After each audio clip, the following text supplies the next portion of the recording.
superiority as it has with the Brahmos superiority that has been established.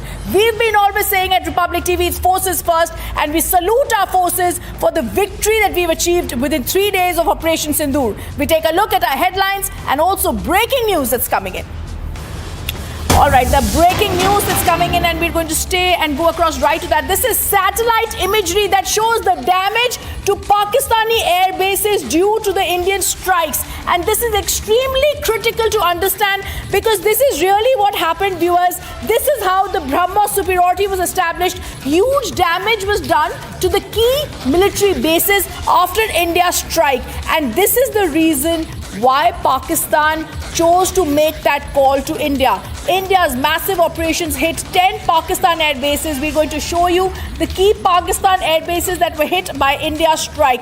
Within 90 minutes, viewers, India pounded Noor Khan Air Base, Rafiki Air Base in Sharkot, Murid Air Base in Punjab. We are showing you the satellite imagery that shows the damage to the air bases of Pakistan due to Indian air strikes. One by one, this is the Sargodha Air Base, and I'm going to tell you why and how critical these are. The Murid Air Base was there; it was not the end. The Skardu Air Base, and why this air base was also important is going to be told to our viewers. The Sargodha Air Base extremely critical and strategically important for them. These other air bases. Now the Jakorda Air Base. Okay,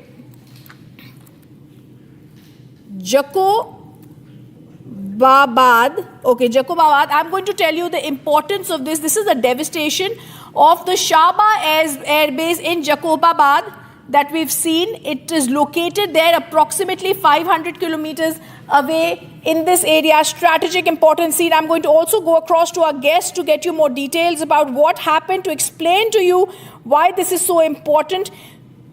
We have guests with us in our studios. We also have Air Marshal Sanjeev Kapoor, who's joining us live on this story.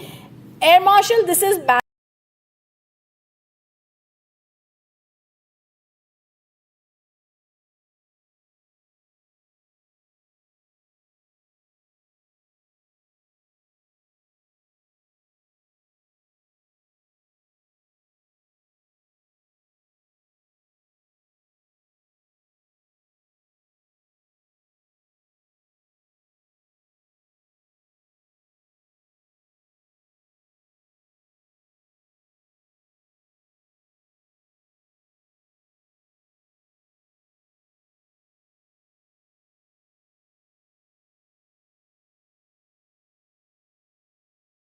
We're showing you all these air bases and the real story behind the surrender. I would not say surrender. Behind the ceasefire violation that has been asked for by Pakistan is the pounding that they got, the strikes that were so significantly done by India. They were not limited only to the border regions. India struck targets that were hundreds of kilometers inside the territory. We stay with those satellite imagery, sirs. That's the Bholari Air Base that I'm showing you.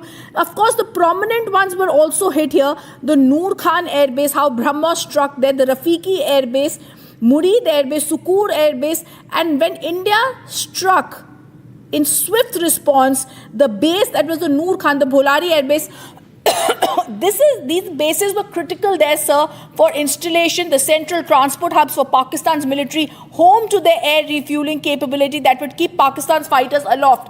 When they realized that they wouldn't be having any crucial air base, they realized they had been defeated, and the only way forward was for calls to be made.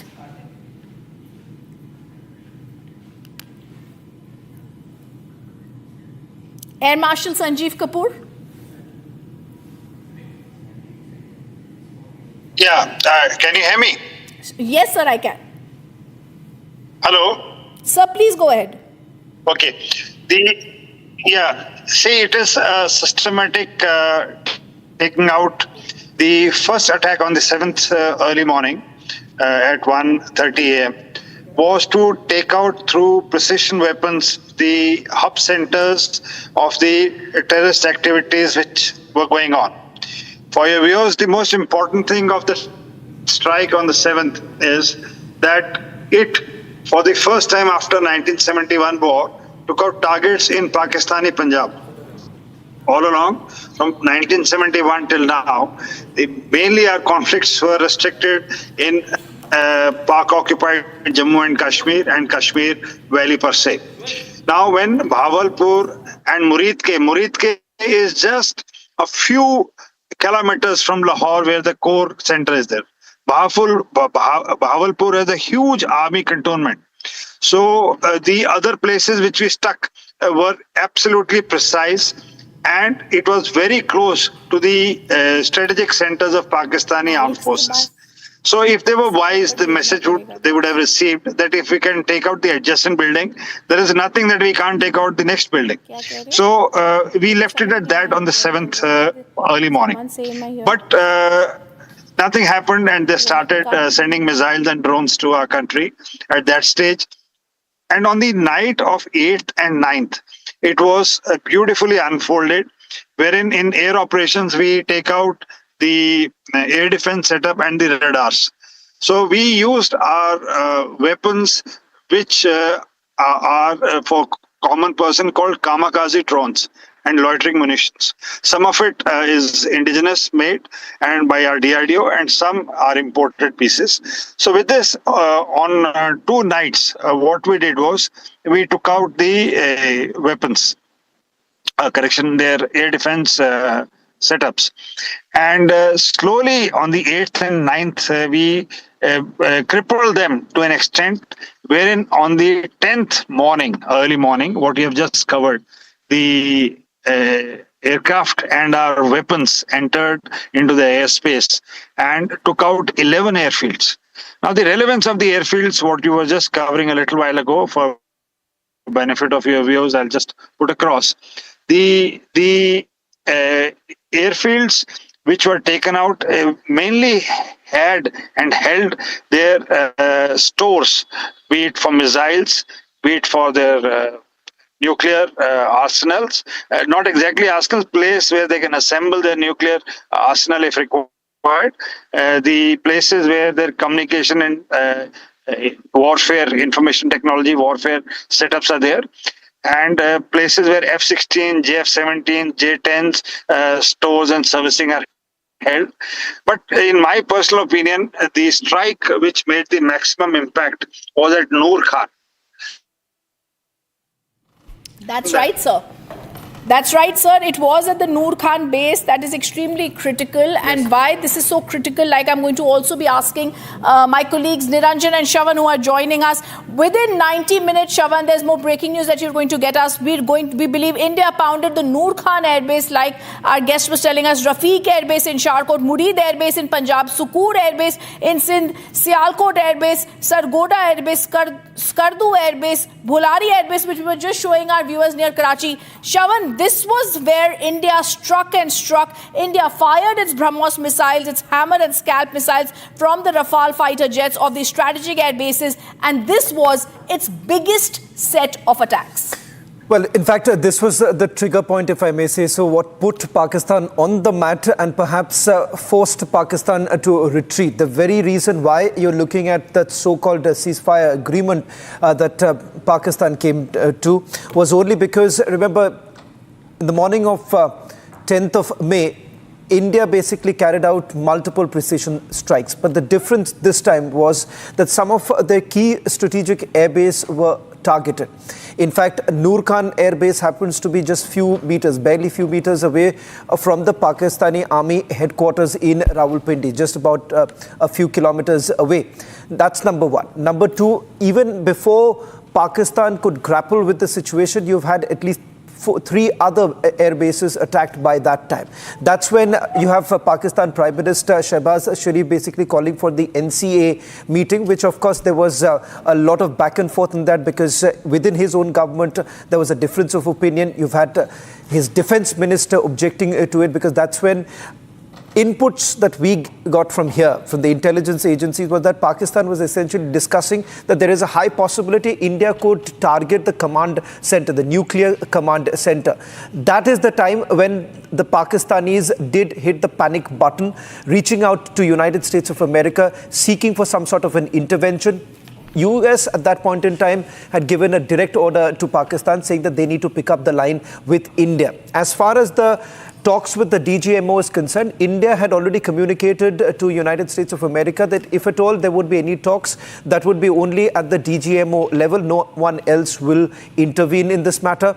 That call came in around 3:35. First attempt that was made was around 1 o'clock. Later on, the call happened at 3:35, and that's when the contours of the so-called military pause was actually worked out. Now, as far as what happened today. Now, for the first time in a short while from now, in less than 20 minutes from now, you would have the DGMO, that's the Director General of Military Operations, holding a press briefing. In fact, equivalent to the DGMO in the Air Force as well as the Navy would be present in perhaps the first big tri-services briefing that we are looking in. There's also some more breaking news now coming in. Well, in fact, this is with regards to the Army Commanders meeting that took place. Chief of Army Staff did hold a meeting, a review meeting with the Army Commanders, particularly with the Northern Command. That's been the theatre that is in focus right now. We are given to understand that the Chief of Army Staff has basically delegated the work to the Army Commanders, giving them the full authority to decide what would be the kind of response, if at all, Pakistan continues with their misadventure and the ceasefire violation continues. Along with the ceasefire violation, remember, Pakistan has also continued the drone ingress. And we've essentially seen late last night, Niranjan, there have been multiple attempts that have been made by the Pakistanis to violate our airspace. This time, the Chief of Army Staff has given a specific instruction that if at all that happens, the Army Commander has full rights to respond. So it's not that the Army Commander will have to wait for what the Chief of Army Staff, what the Chief of Army Staff will have to say. So it's a clear example of how things would really pan out in the days to come. Shawan, I just want to make a couple of points because if we can go back to those pictures also of the proof of the hits, the satellite images. Air Marshal Sanjeev Kapoor will be able to speak to us on the criticality of each of these bases. Let's go back to the pictures. The Army Chief giving full authority for counter-action if there's any, violation by Pakistan. Air Marshal Sanjeev Kapoor, the Noor Khan base, right, in Rawalpindi, a few kilometers away from Islamabad. The Mushaf base, it's a major operational base, right? And you look at the kind of, it's the Central Air Command that operates from there, and the kind of aircraft that they have, and the so-called, they take pride in having some of their best pilots operating out of this base, the Mushaf Air Base, for example. And then you have Base Rafiki, right? And every little detail that we're picking up of the kind of impact, and that impact is evident here. This is the Sargodha Air Base. In fact, a video first came in. We were not really sure whether there was a hit in the Sargodha Air Base. But when we waited for the official details to come in later in the evening, and it's evident the kind of destruction across air bases, critical air bases in Pakistan. Now, all the runways were hit. Some of the hangars also hit. Critical equipment rendered useless. What happens in a strike like this when you hit at least, anywhere between 8 to 11 critical air assets? See, in the history, I have never seen in any warfare that in a single night, the complete Air Force has been brought to the knees. In the years to come, in my opinion, this air operation which was executed yesterday would be taught as the history chapter in the air warfare annals. Now, coming specifically to what you were asking, the Chunia and Pasur are the main centers which the two runways have been taken out for their drones capabilities, because they had their manufacturing, assembling and launching pads for all the drone activities.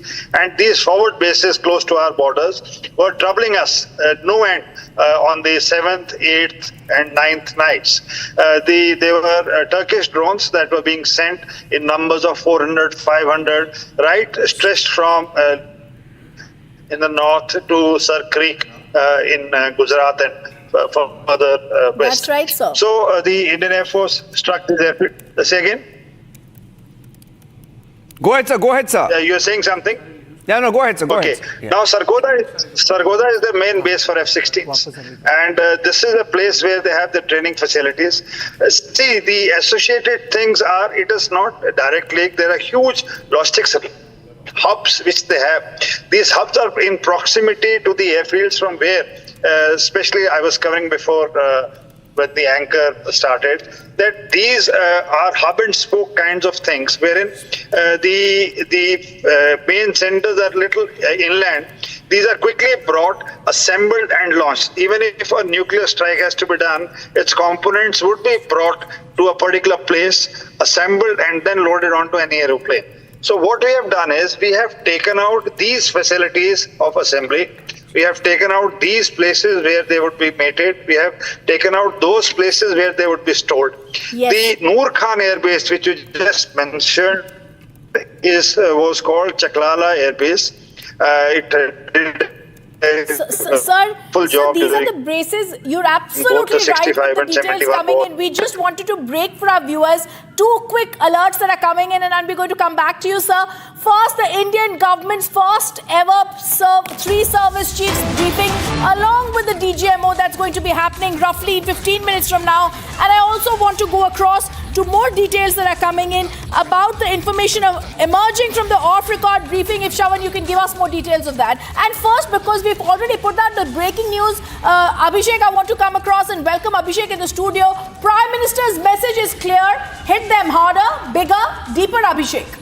Well, yes, Rhythm, and I think what we are going to see in the press briefing that's going to take place, remember, this is unprecedented. I don't recall last time when the three service chiefs came together and addressed press. And we're going to give the specifics of the manner in which we have inflicted the damage on Pakistani military infrastructure, the way we made sure that their air defense systems fail completely, the manner in which India's conventional military superiority came into play, that Pakistan did not know what hit them. They in fact cried uncle, went to the United States, cried Uncle Sam, so to say, and that's how this whole detent has happened. Remember, even now, Prime Minister's message is clear. Udhar se goli aaye to idhar se gola jana chahiye. Ceasefire is incumbent upon Pakistan and its actions. It's not upon us.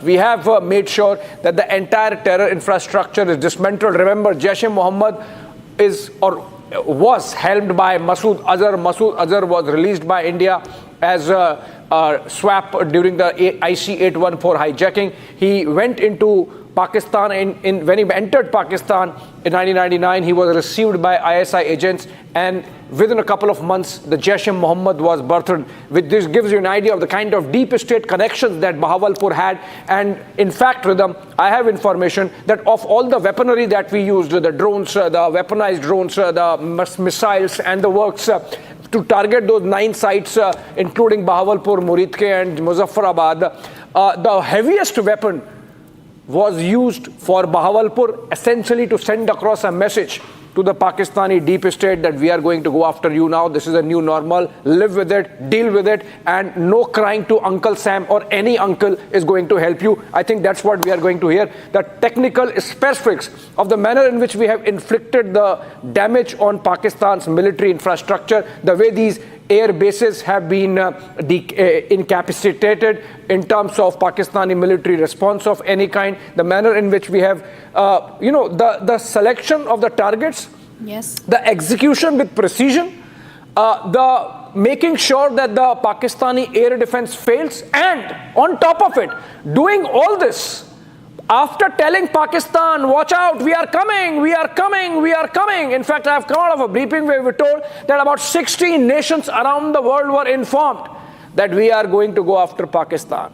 We are going to hit them.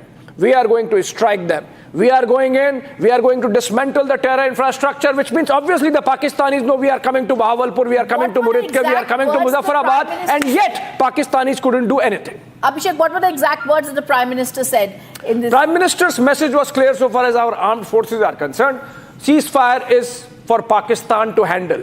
If they are crying uncle, it's for them to hold ceasefire. If they fire a single bullet, respond with a gola. Goli comes, shoot gola, I'll handle. So I think that was the message. Fantastic. Go deep, go hard, go strong. Okay, stern message, the breaking news coming in, sent out to Pakistan by the Prime Minister. That's what we are breaking right now. And we're also giving you those details.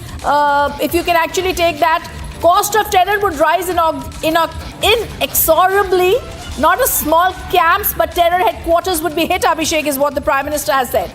Well, yes, and as I said, Rhythm, everyone who was calling up to check what India is doing, we were saying, oh, we are going after their terror infrastructure. We are going to dismantle it. This is a new normal. Live with it. Tell Pakistanis we are coming. And directly also, Rhythm, on May 7, when we carried out Operation Sindoor, yes, in the morning, the Pakistani DGMO was told, if you want to buy peace, this is your opportunity. In fact, we gave a ramp off to Pakistan that this far, okay, fine, we are stopping after this if you are not going to escalate. But the Pakistanis, in their wisdom or lack of it, decided to escalate on March 7 all day, on March 8 all day, on March 9 all day. They continued to escalate.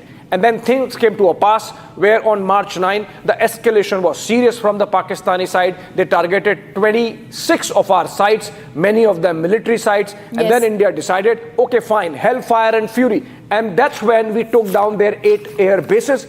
And those pictures which we have were put across, I believe, Rhythm, a while back, and more of which would be shared. I am told that there would be a lot of satellite data, material evidence, and technical evidence, so to say. Not technical as in the sense we are not giving away anything, but evidence of the kind which is irrefutable, incontrovertible about the scale of damage that Pakistan military infrastructure has suffered. Abhishek, marvelous at that, how the Prime Minister has explained our might. I also want to go across to Shavan now, the biggest military conference today. Shavan, just take us through why this is unprecedented, like Abhishek told us. The first time ever, the 3 service chiefs are going to be sitting in 10 minutes from now with DGMO, Mr. Ghai. Well, in fact, if you remember, Abhishek, the last time we saw the DGMO taking a press conference this was during the surgical strikes. Surgical strikes. Yeah. After the surgical strike, when the announcement came in along with the Ministry of External Affairs, the armed forces was represented by the DGMO. Now, when we see the DGMO coming and briefing, what does that essentially mean? It basically sends across the message that one of the highest military officers is coming and briefing you about the operations that we have done so far. This, by far, has been one of the most successful military operations that India has carried so far. I would say, I would basically put this even before the surgical strikes as well as Balakot for a simple reason. As Abhishek was pointing out, 16 nations already informed that we are going to strike. Despite that, as Abhishek was rightly pointing out, Pakistan couldn't do much about it because you're looking at right inside Pakistan. This was not an operation that was basically limited to Pakistan-occupied Kashmir. We have gone right inside Punjab. This is the stronghold of the Pakistani army that we have hit. And not once, we are talking about twice, 2 big hits inside Punjab province itself. First, on day 1, when Bahawalpur, the Jaish headquarters was razed to the ground, and the second big attack takes place with using our most powerful missile. That's the Brahmos missile that was basically used by the Indian Air Force to strike at the airbase in Rawalpindi, which is barely few meters, as I've been pointing out, barely few meters from the headquarters. That is the reason why you're essentially looking at the DGMO coming in, because there is a narrative that is being built about the operations that have been carried so far. We are putting out irrefutable evidence that these are structures that have been brought down because we were only targeting the terror facilities. Time and again, India has been emphasizing that we are not going behind civilians. We are only dismantling the terror ecosystem that exists in Pakistan. Shawan and Abhishek, question to both of you. I mean, just what many people are asking is what will they speak about this evening? One, will they detail out the operation so far? Or will they be giving out more details of what we have done? The reason I'm asking this is because there's a lot of chatter also around us striking some critical nuclear assets or assets close to nuclear facilities in Pakistan. Is there any truth to that? No, there is no truth to it. I can confirm it to you before Shawan gives you details on the briefing, Niranjan. At this stage, targeting Pakistan's nuclear infrastructure is off the table. That was never, Yes. So of course, there is an escalation metric, so you can reach that level. But on May 9th, we have not reached that level. But the manner in which we responded on May 9th sent across a message to the Pakistanis that we are not bluffing. We really mean business this time, and that the escalation metrics or the ladder is open. Earlier, much before that, we would sort of get into a zone where we thought, okay, fine, let's stop. But this time, with those precision strikes at the military infrastructure, which is first since 1971, the Pakistanis realized a couple of things. A, that we could strike at will. Now that's very serious. Yeah. We are telling them that we are coming. And the Pakistanis had almost fought a fortnight to defend themselves. Yeah. And they failed, and miserably. They had no system by which they could stop our missiles. Yeah. And so Pakistanis realized that if this escalates further, it's going to be hellfire. Yeah, they can't stop it. And they got a glimpse of it on May 9. Yeah. And that's why they sort of, went in for peace. Now, forget about nuclear saber rattling, which Pakistan has done They every did the time. talking, we did the striking. Yeah, they did the talking, we did the strike, and they realized that this is serious. Yeah. So we did not hit any of their nuclear infrastructure yet. But things were moving in a direction that had Pakistan decided to escalate after May 9, which they have not, in terms of militarily speaking. Forget about the drones, those small drones that they send. But they have not militarily escalated to a level, and because they got a message that if they do, they will get double or triple the response, and that's when they sort of thought of buying peace. Okay, Shawan. Well, as far as the nuclear aspect is concerned, it is the Pakistanis. India at no point in time did that. Now, the reason why this nuclear chatter basically comes up is because of a meeting that was called by Pakistan's Prime Minister Shehbaz Sharif, that is of the National Command Authority. Now, the National Command Authority in Pakistan essentially deals with that. They were afraid because never did they think that India is going to carry out a strike right in the heart of Pakistan, and that too so close to the Pakistan Army headquarters. That was unthinkable. And that is the reason why they thought that if we can come to this extent, nothing stops India from perhaps at least targeting the command center. The reason why I'm saying this is that there were intelligence inputs that were gathered. And when this meeting was called by the Pakistan Prime Minister, which was objected to by the Defense Minister in Pakistan, at that point in time is when this chatter actually came in. And that's when they ran to the United States of America. So that nuclear chatter that came up was more inside Pakistan and less in India. Yeah. And we're also getting details of the military briefing 3 minutes from now. Vice Admiral A.N. Pramod to be a part of that meeting. Major General S.S. Sharda to be in that meeting, Air Marshal A.K. Bharti to be in that meeting, and of course DGMO Lieutenant General Rajiv Ghai. Shawan, if you can take us through what is going to be stated, who's going to be stating it. We of course know the narration of events and how the DGMOs met at 15:35 hours. But how is this briefing going to take place? Let me just quickly tell you also about the officers who are present there. Yes. As far as Major General S.S. Sharda is concerned, part of the ADG with the communication of the Indian Army. You have Lieutenant General Rajiv Ghai, that's the DGMO, and equivalent to the same rank, you have officers coming in from the Navy as well as the Air Force. Now, Air Force, remember, has also been at the forefront of the precision strikes that have been carried out, particularly on what we witnessed on 10th of May. And that escalated the entire matter. But remember, India has always maintained this. We have not escalated the issue. In fact, on 10th of May, when this was done, this was kind of a response, Abhishek, if I'm not wrong, is because of the ballistic missiles that Pakistan was basically launched and target our installations. And our installations, when we're talking about the Jammu Air Base, we're talking about the Srinagar Air Base, and the fact that... There's more breaking news coming in, Shawan. PM warned US. The Prime Minister warned... not US. We just quickly move on to, response. I think there's a little bit of a change. That's factually wrong. We'll just fix that. We'll fix that. So Shaban, just go across and tell us, as you were, about the service of... It was the ballistic missiles of Pakistan. Ballistic missiles of Pakistan, which was targeting our military installations and particularly our air bases. The Jammu Air Base, Pathankot, Then you have Srinagar, Awantipura. These were all on the target list on the radar of the Pakistanis. And this intelligence input came in much earlier. Before they could have done much about it, you've had the air bases being struck. Now, it's important to point out here, on the second day of the operation, India had clinically targeted the air defense system of Pakistan. You've had the radar system of Pakistan being targeted. 4 of the air defense system and the radar that was targeted on the second day of the operation. And the third day was more of a response to what Pakistan was essentially planning, because non-stop their target has been the military operations. Now, that one would briefing is about to begin, yes. Okay, that's a live shot. Preparation, yeah. Live shot. You can continue. A little bit about Shravan, Abhishek, whichever one of you want to take it. Talk about those people who will be sitting there and what this means, who they are, and why this is significant.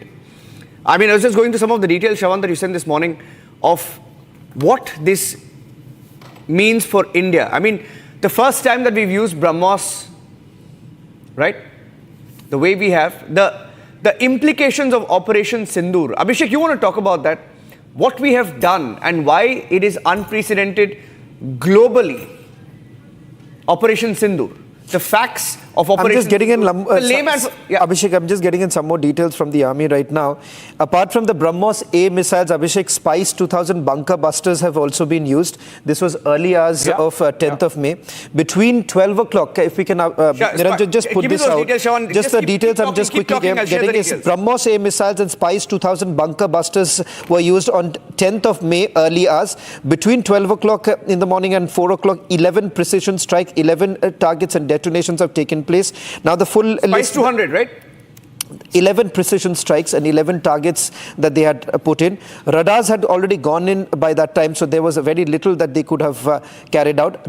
So Noor Khan in Rawalpindi, Sargodha, Pakistan's again. Remember, Sargodha, the fact that it is considered to be Pakistan's nuclear nerve, that was attacked. Jacobabad is where the F-16s and the nuclear storage is there. And what is important to point out here is that just after those attacks that took place, 7:40 in the morning is when Pakistan basically called for an emergency NCA meeting. That's when they wanted to basically look at whether they have been completely exposed and how exactly would they delay any sort of further action. So Spice 2000 is the other, we're being told, Spice 2000 were the other missiles that were used in the operation that was carried out on the third day of the operation. So you also told us about the 11 precision strikes. Give us more details, Shravan. Well, as far as the 11, the entire list, it is already out. There's nothing much to add in this. But having said that, I'll just quickly go through the list have once again been given. Noor Khan, Rafiki, Murid, Sukur, Sialkot, Pasrur. Pasrur happens to be the radar site. And Chunyan, Sargodha, Skardu, Bholari, Jacobabad, these are the areas, these are the air bases and the radar sites which have been targeted by India. So that's... Okay, there they are. There they are, Vice Admiral A.N. Pramod, Major General S.S. Sharda, Air Marshal A.K. Bharti, Lieutenant General Rajiv Ghai, the DGMO. It's now live. Let's cut across straight to this unprecedented military briefing.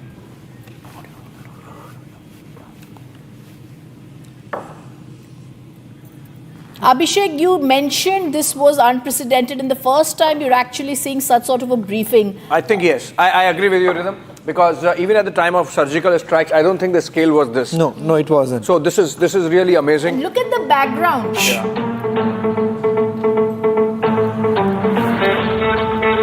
Is this army?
Good evening, ladies and gentlemen. Jai Hind.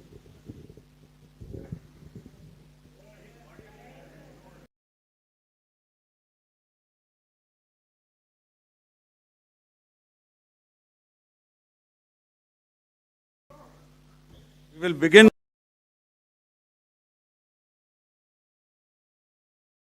Commence the opening brief. Thank you, Sandeep.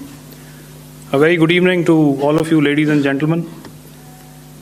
You are all by now familiar with the brutality and the dastardly manner in which 26 innocent lives were prematurely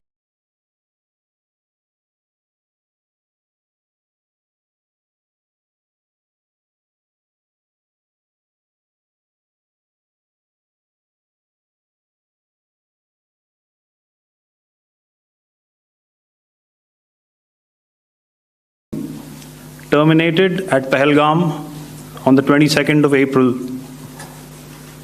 When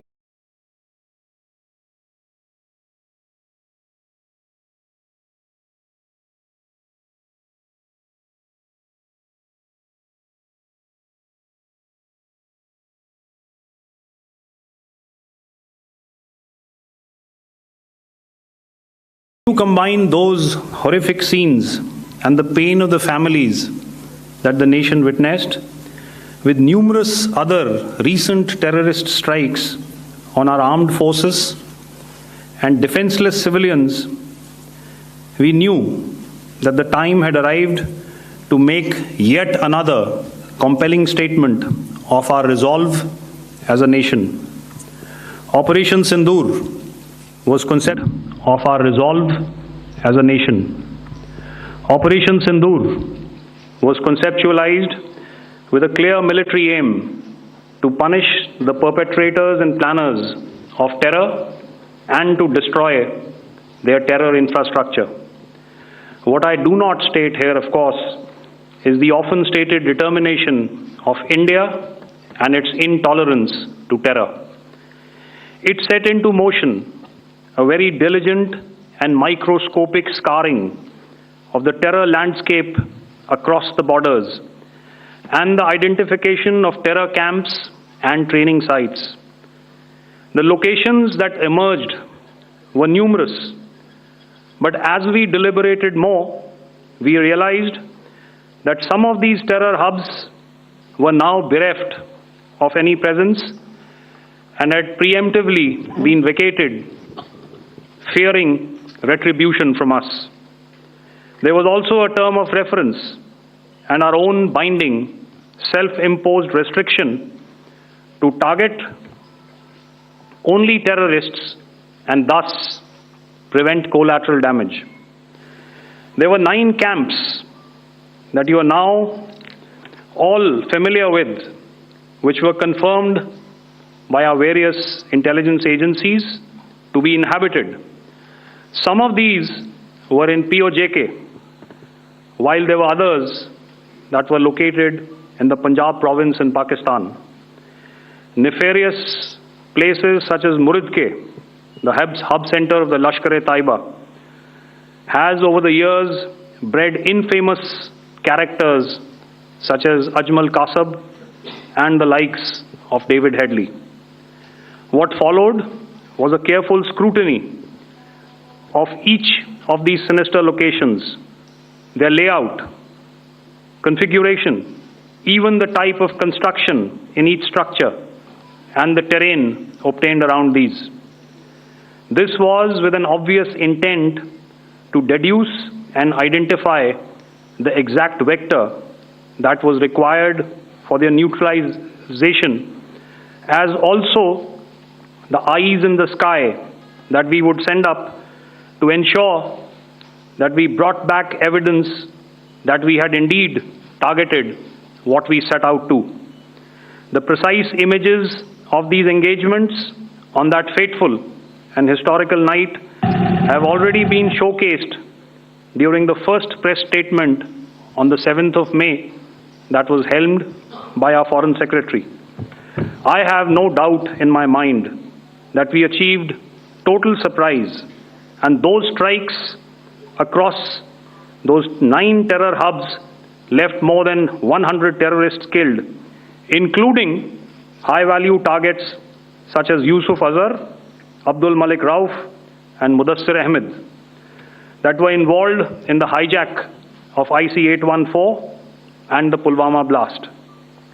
The line of control was also violated soon after by Pakistan, and the erratic and rattled response of our enemy was apparent from the number of civilians, inhabited villages, and religious sites such as Gurudwaras that were unfortunately hit by them, leading to a sad loss of lives. The Indian Air Force played a major part in these strikes by engaging some of these camps, and the Indian Navy provided wherewithal in terms of precision munitions. The Indian Air Force obviously had their assets up in the sky, and I will here request Air Marshal Bharti, the Director General of Air Operations, to detail for you the methodology that the men in blue adopted to successfully manifest this mission. Thank you, Rajiv. A very good evening, ladies and gentlemen. It indeed is a difficult time that we have to come here like this and brief you. We could have done without this, but we had no choice. As the DGMO has detailed, the event was precipitated by the dastardly act at Pahalgam. The sequence of events have already been detailed. We carefully selected the targets, and out of the 9 selected targets, the target systems that were given to the Indian Air Force were the notorious training camps at Bhavalpur and Muridke, these being further from the international boundary. Through critical target system analysis, we analyzed what was to be done to annihilate these targets and plan to engage these targets with precision air-to-surface guided munitions so as to avoid collateral damage. The modalities of planning process I will not go through at this instant. However, what I would like to show you is the results that we achieved through our targeted airstrikes. Could I have the second slide, please?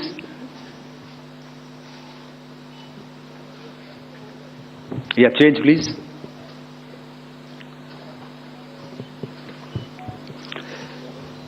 Okay.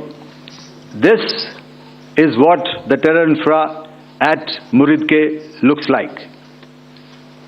If you see, north is as indicated, and to the right is east, where the international boundary lies.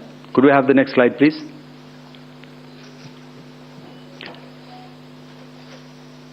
Orientating. Oh, just go back to one slide. Okay. Please have a look at this red building, the series of buildings out here, and this empty ground. Next. If you relate, the empty ground is here, and you see this is the first weapon that is impacting. This is the impact point number 1 on Muridke training camp with our precision guided weapons on early morning 7th. Next, please. Keep your eyes glued for the second weapon coming in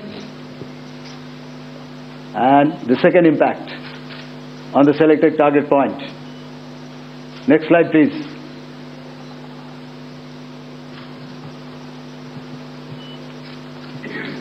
Third weapon, third impact.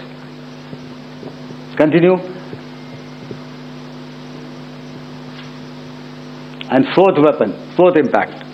So through these targeted and precision targeting, we addressed the target at Muridke, which was the terrain infrastructure. Can you hear me? All right. Okay, I'll come closer to the mic. Now we go to the next target, which is the Bhavalpur training camp.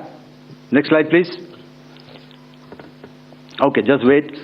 So the effect, if you see, the impact point, if I can point out, this is the impact point. The ammunition has gone through the roof and it has created a blast inside, the photographs of which you would have, all of you would have seen.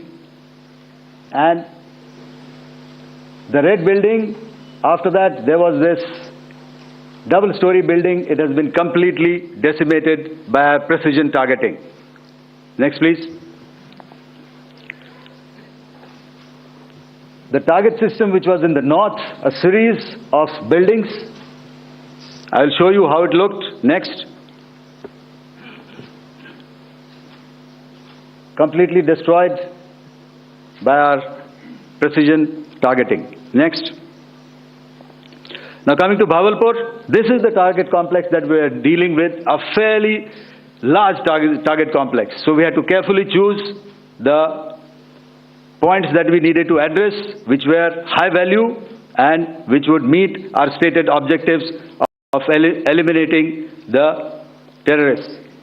I would like to draw your attention to this red canopy, and in relation to that, I would cover the targets. One target system is a series of buildings here, other one here, and other one out here. Next slide, please. This is how it looked before, and this is how the building looked after the impact of the weapon. And orientation in relation to this red canopy, you can see here. Next, please. Before, next, and after. The roofs have completely collapsed. Next. This is the target system. Next. Precision targeting, and we have achieved our objectives here. Next. All right. So that was what we did on the 7th. Our objective was to address these two terrorist camps, and that we did with precision. And thereafter, we maintained a robust air defense posture, because remember, our objective was to target the terrorists and terrorist infrastructure, not any other infrastructure, not the Pakistani military, not the Pakistani any other infrastructure. So that is what we have maintained on the 7th of May. However, what we saw in the evening of 7th of May, we were saturated with a raid of Pakistani unmanned aerial vehicles and small drones. And these came in waves in our civilian areas, over our military installations, and all of them were successfully intercepted. Few of them did manage to land. However, there was not much damage that they did. And we have our robust counter-US hard kill and soft kill systems which did the job. However, the difference here was that we had targeted the terrorists. The adversary now has targeted our civilians and the military infrastructure. So it had to be responded to.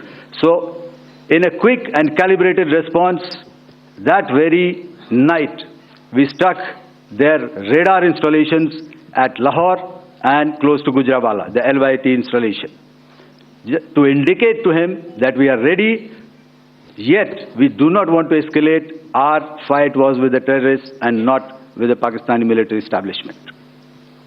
Thank you. Thank you, Air Marshal Bharti. So, ladies and gentlemen, he's outlined operations not only on the night of 6th and 7th of May, when Operation Sindoor commenced, but also on the subsequent night. being well aware and familiar with the congenital and impulsive nature of our adversary, and even though we did attempt to reach out and communicate our compulsions to strike at the heart of terror to my counterpart in the immediate wake of Operation Sindoor, the request was brusquely turned down, with an intimation that a severe response was inevitable and in the offing. We were, of course, prepared. Operations on the 7th and the 8th, Air Marshal Bharti spoken about. On the night of 8th and 9th of May, they flew drones and aircrafts into our airspace all across the borders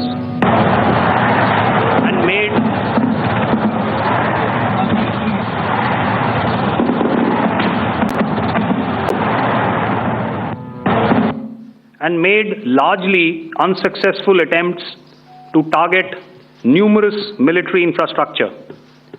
Violations on the line of control by Pakistan also commenced yet again and precipitated into fierce arty engagements. The air operations on the night of 8th and 9th of May, I'll yet again request the DG Air Operations to cover.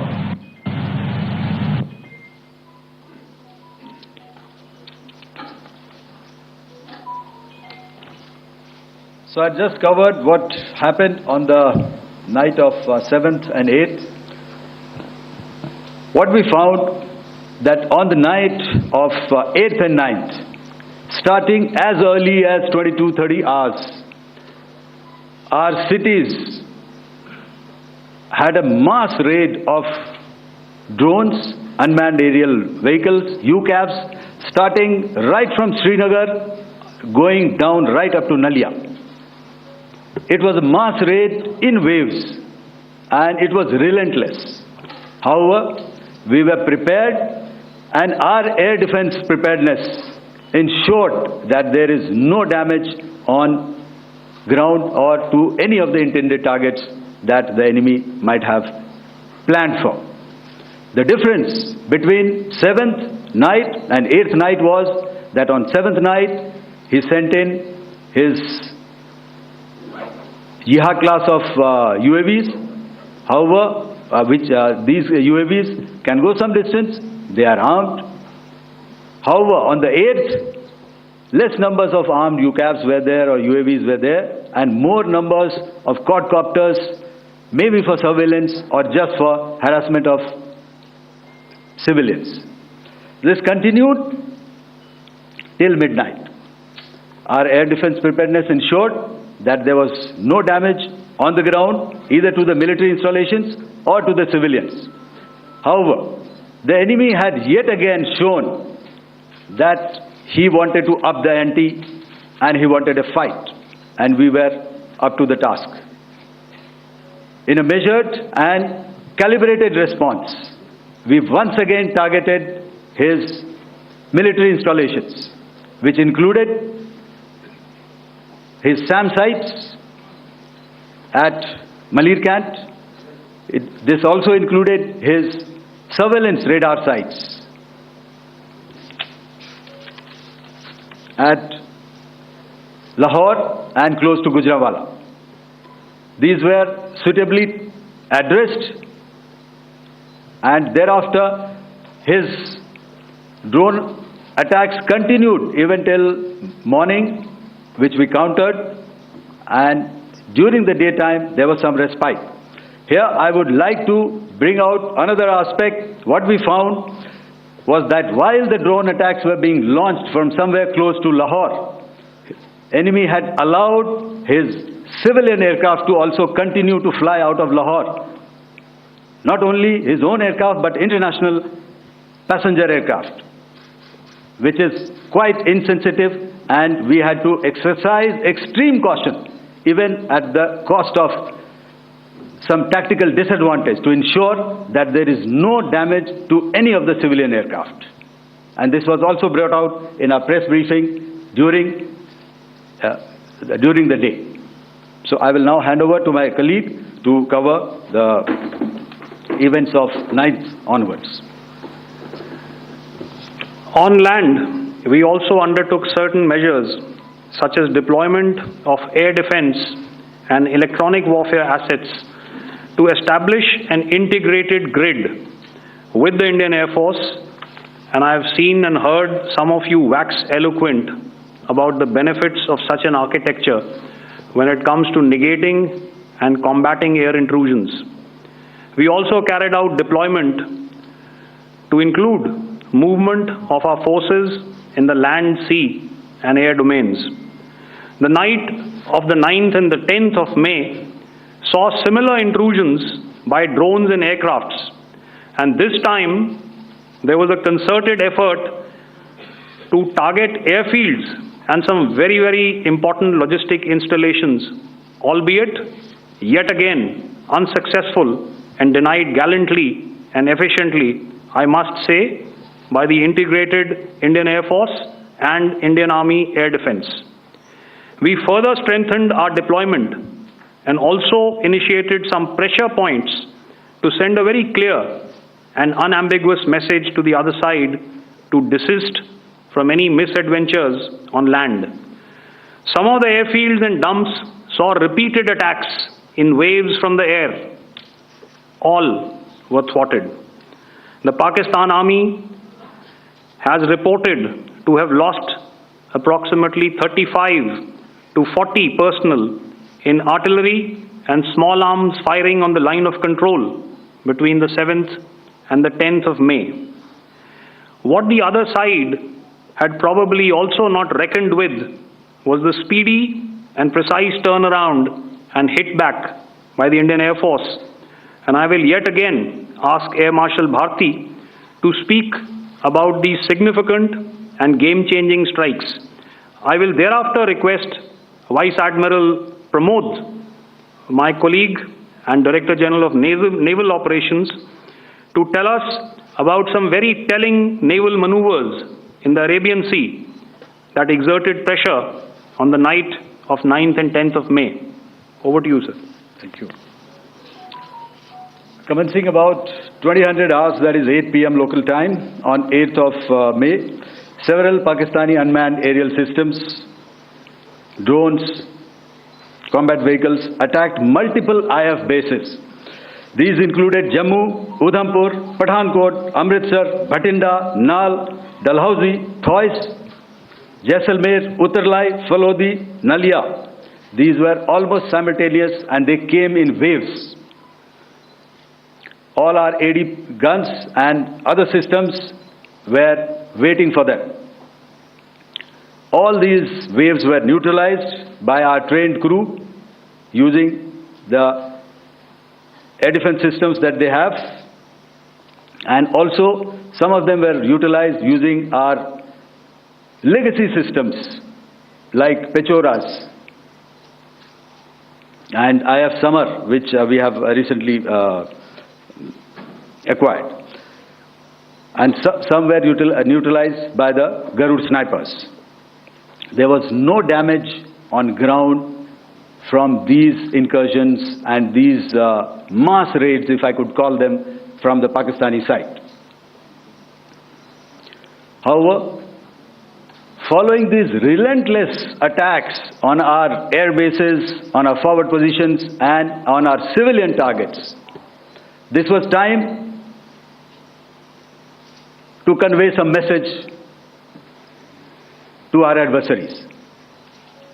And therefore, a decision was taken to strike where it would hurt.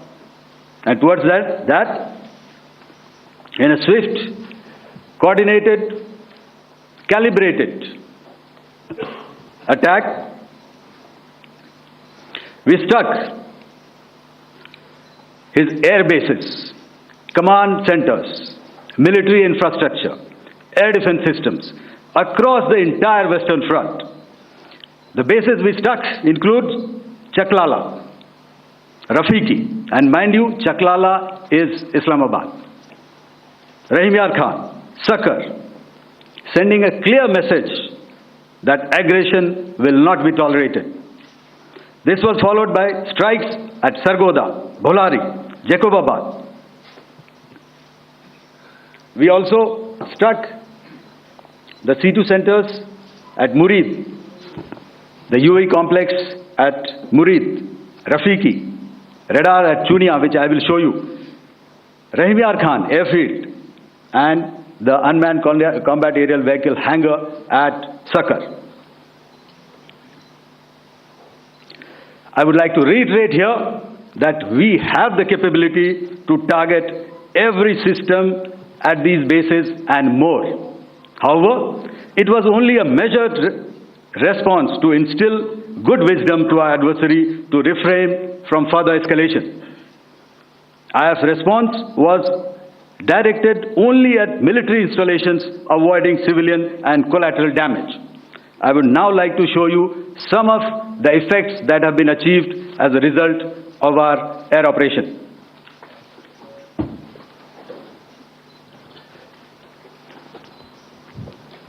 Here is the Pasrur air defense system, if you could see. Zoomed up view, this is the radar mounted on a high tower. And after the strike,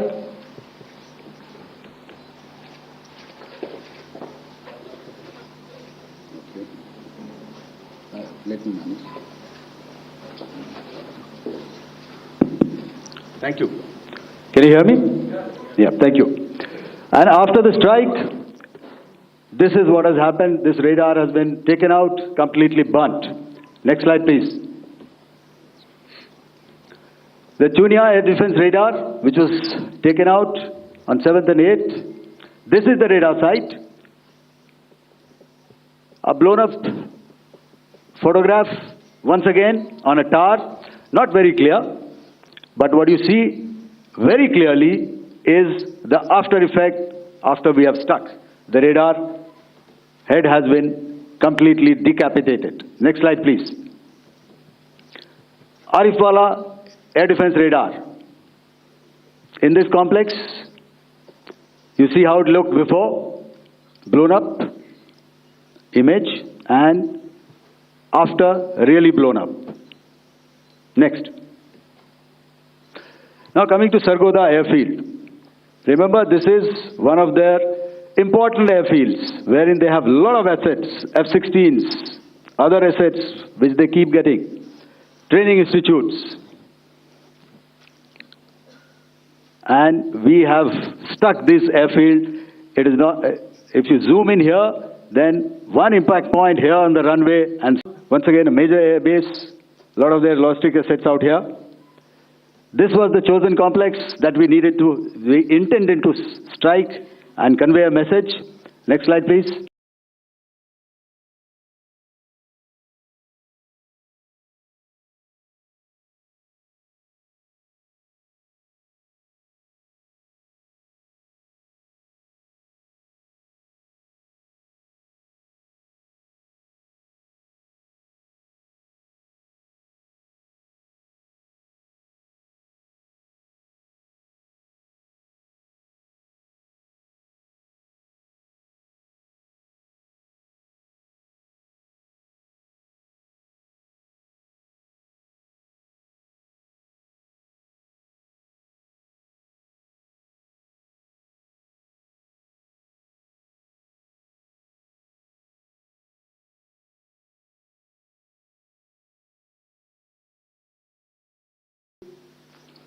This is how it looked before, and this is how it looked after our strike.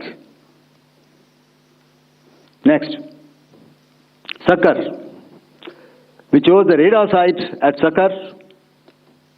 This is the radar site, and after it was struck, this is the aftermath, completely burnt out. Next, please. Aircraft shelter. This is how it looked before the strike, and this is how it looked after the strike. The roof of the buildings completely caved in and burnt. Next. Bholari airfield, aircraft hangar. This is how it looked before, and this is how it looked after the precision strike. Next. Jacobabad aircraft hangar, and this is how it looked after. Next. So what I'm trying to convey here, ladies and gentlemen, is to start with, our fight was neither with the Pakistani military nor with anybody else who's there on the other side. Our fight was with the terrorists. We neutralized the terrorists that we selected to be neutralized, and thereafter we only maintained the air defense posture. However, we were relentlessly pounded by waves after waves, night after night, by his UCAVs, by his drones, and by his other unmanned aerial systems. And that left us with no choice but to retaliate, and yet our retaliation was calibrated, it was graduated, and it was proportionate. Thank you.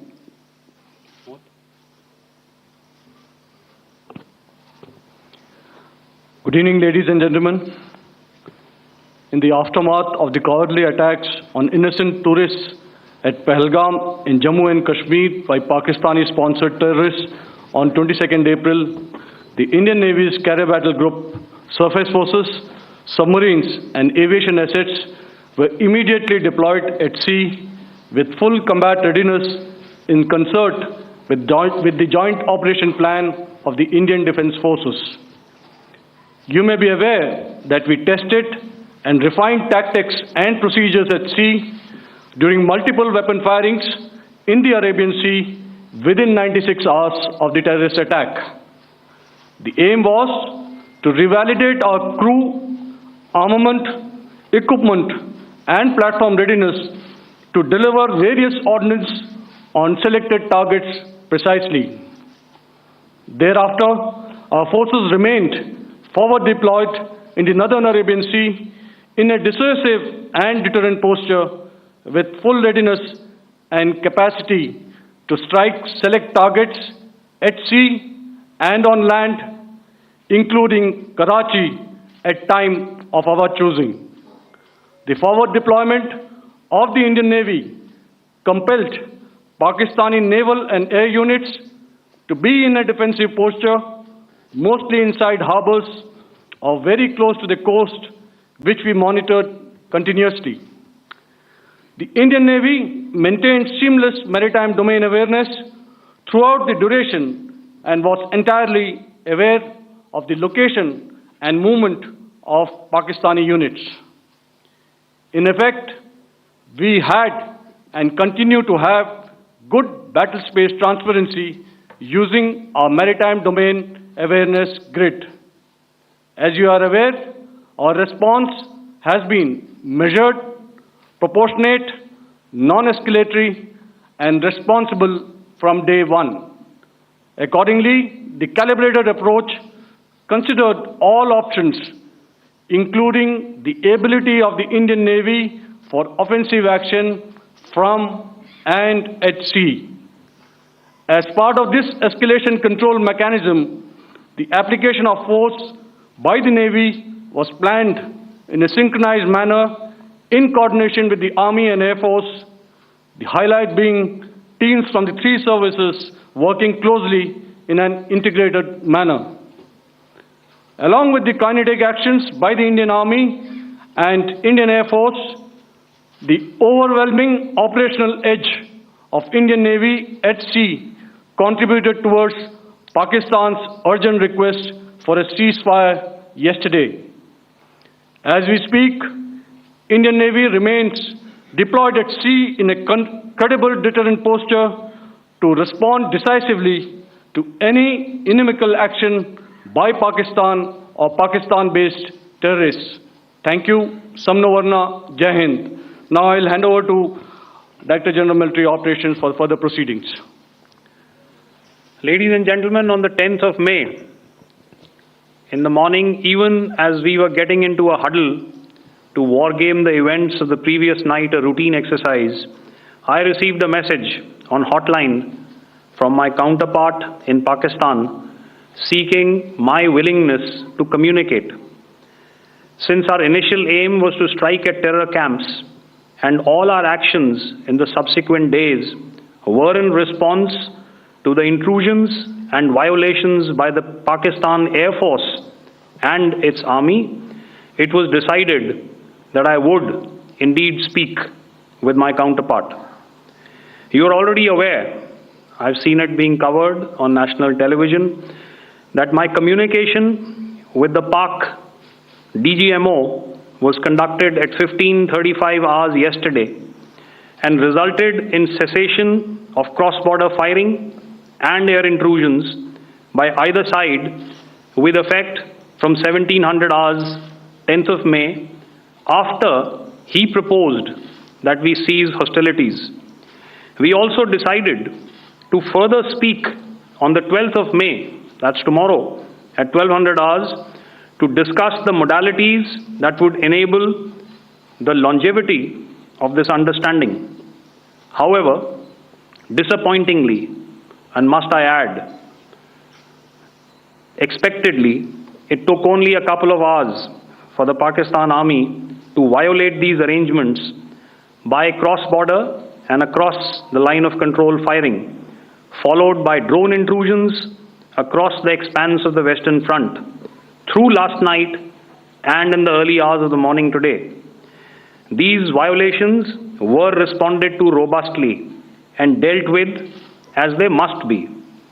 We have earlier today sent another hotline message to my counterpart highlighting these violations of the understanding between the DGMOs on the 10th of May and our firm and clear intent to respond to these fiercely and punitively, if repeated tonight, subsequently, or later. In this regard, I must inform all of you that the Chief of Army Staff has earlier today conducted a security review and has granted full authority to our Army commanders for counter-actions in the kinetic domain in case of any violation by Pakistan. In the end, I pay my solemn homage to my 5 fallen colleagues and brothers from the armed forces and civilians who have tragically lost their lives in Operation Sindoor. Our hearts go out to the bereaved families,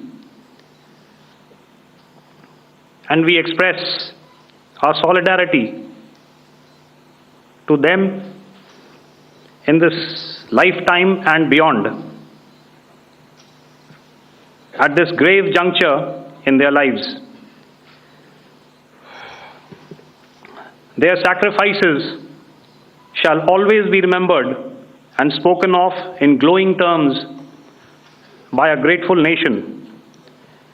We have thus far, ladies and gentlemen, exercised, and my colleague Pramod highlighted this, immense restraint, and our actions have been focused, measured, and non-escalatory.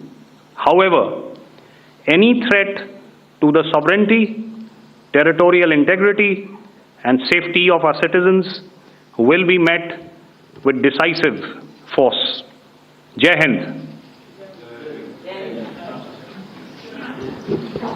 Okay, ladies and gentlemen, we are now open for questions.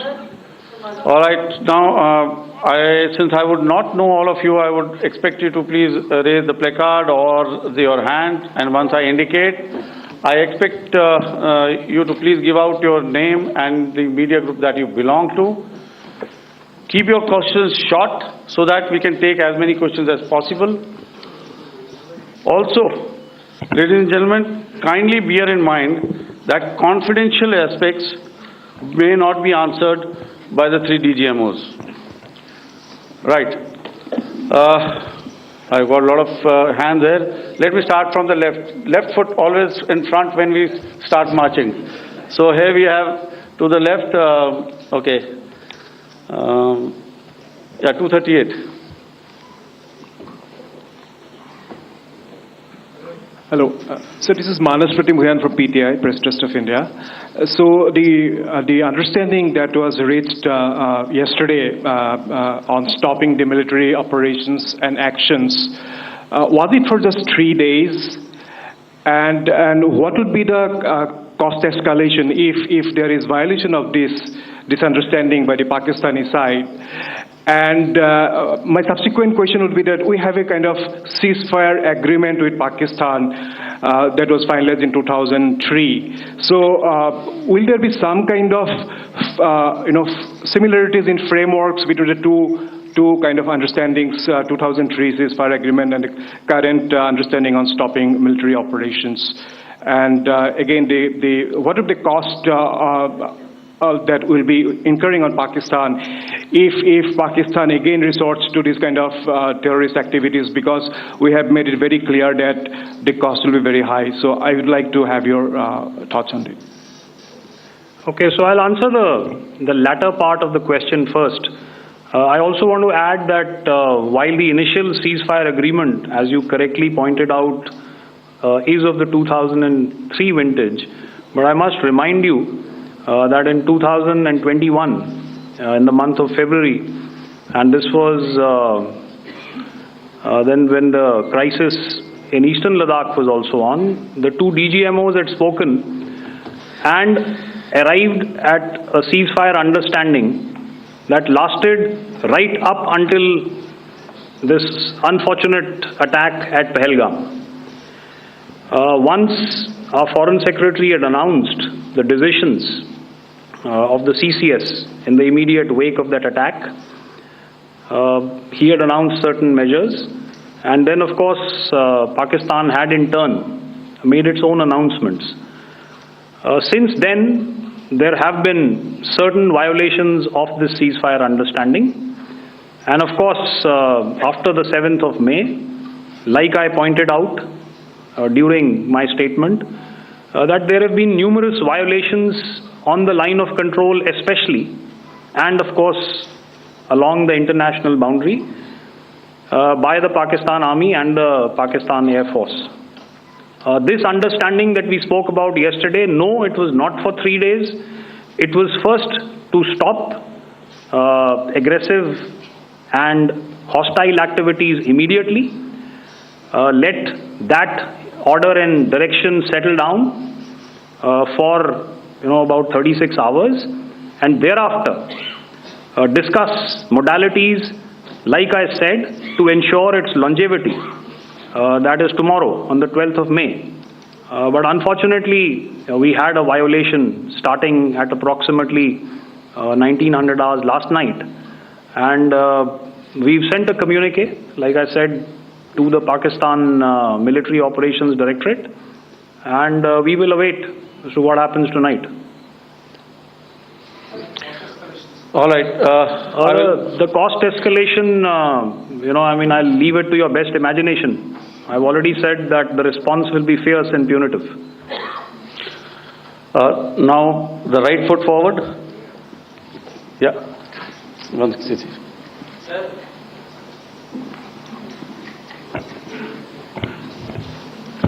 Sir, I am Ajit Dubey from ANI, sir. Sir, my question is that you talked about the loss of lives to the Pakistan army, that was around 35 to 40 kills secured by the Indian army. Sir, can you tell us what would be the total loss of life to the Pakistan army in both army and air force attacks, sir? And how good was the performance of the Brahmos, Scalp and the S-400 during the operations? And sir, since we have sir, just one line, multiple questions, please. Sir. All right. And since sir, we have achieved such a spectacular, we have made good achievements in this entire operation, can we say that we have emerged victorious, or we have a big upper hand over the Pakistanis in this entire conflict? Thank you very much, sir. So I'll answer the question about the loss of lives on the other side. Of course, there are various means to ascertain that number. There is information from various agencies that come in. There are, of course, on the line of control, other ways to find out as to what has been the effect of what you are doing there in ceasefire violations. So therefore, I mentioned 35 to 40 on the line of control, and please remember that once Operation Sindoor was launched, the responses of the Pakistan Army were also on Indian Army or the Indian Armed Forces infrastructure. Let me put it that way. So that's why I did not cover casualties of the Pakistan Army, at least in the initial phases of battle, because those were not our targets. Our targets were terror-oriented, and of course later, once they launched air intrusions and air operations on our infrastructure, we've used heavier weapons, and of course there would have been casualties, but those are still being assessed. The effects of the weapons that you mentioned, I will request Air Marshal Bharti to apprise all of you about those. Good evening, Mr. Sujit. How are you? Ajit. Okay, we're meeting after some time. I never mentioned about any of the weapons that we used. Check. Okay. What I was saying, that I never mentioned of any of the weapons, the caliber that we used. All right, so we'll leave it at that. Those are matters of operational details which I would not like to go into. But suffice to say that whatever methods and whatever means we have chosen, it had the desired effects on the enemy targets. How many casualties? How many injuries? Well, to start with, our aim was not to inflict casualties, but in case there have been, it is for them to count. Our job is to hit the target, not to count the body bags. And the last part of your question, I wonder if you read out the tweet on ADGPI at midnight once we'd done what we had to in Operation Sindoor. And that's credit to my friend here on the left. Justice has been served, Ajit. That is all that I will say. Ajit, I'll request you to, refrain putting words into his mouth. All right. I'll come back to the left. 147. Sorry, 47. No, 47. Did I see it here or? Yeah. Good evening, gentlemen. Sorry, 147, I saw it there. Sorry. Yeah. Since I've already said, 147, start please. Hi sir, good evening. This is Shivam Patel from Reuters News Agency. Thank you for giving me the opportunity. My question, sir, is how many military targets did Indian Armed Forces strike in Pakistan in response to the attacks from Pakistan? How were these targets selected? And how many troop casualties have been there in total on both sides, if you can give details? Thank you. I'm sorry, where are you? I haven't spotted his... Here's to the right. Okay. Can you just repeat that for me, please? Sure, sir. So my name is Shivam Patel. I'm from Reuters News Agency.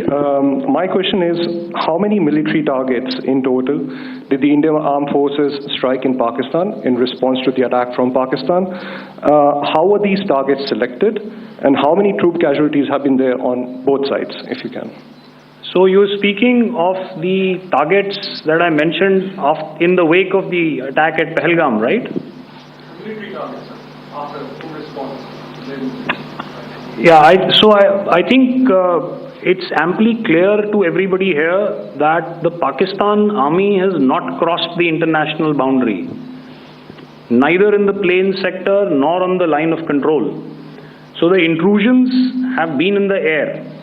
There have been certain attempts on the line of control when ceasefire violations have been on to try and infiltrate and carry out and perpetrate activities that we are all very well familiar with.